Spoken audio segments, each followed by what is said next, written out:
ಸ್ನೇಹಿತರೆ, ನೀವು ಕ್ರಿಸ್ತನನ್ನು ಅನುಸರಿಸುವುದಕ್ಕಾಗಿ ಈ ಲೋಕದಿಂದ ಕೇಳುವ ತಿರಸ್ಕಾರ, ಅಪಹಾಸ್ಯ, ನೋವು ಇವು ದುರ್ಬಲತೆಯ ಚಿಹ್ನೆಯಲ್ಲ. ಇವು ನೀವು ಯಾರು ಎಂಬುದಕ್ಕೆ ಸಾಕ್ಷಿ.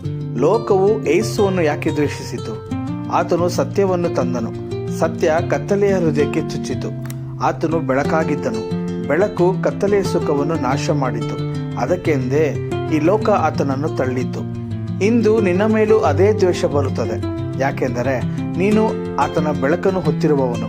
ನಿನ್ನ ನಂಬಿಕೆ ಕತ್ತಲೆಗೆ ಎದುರಾಗಿ ನಿಂತಿದೆ. ಆ ಕಾರಣಕ್ಕೆ ನೀನು ದ್ವೇಷಕ್ಕೆ ಗುರಿಯಾಗುತ್ತಿರುವುದು.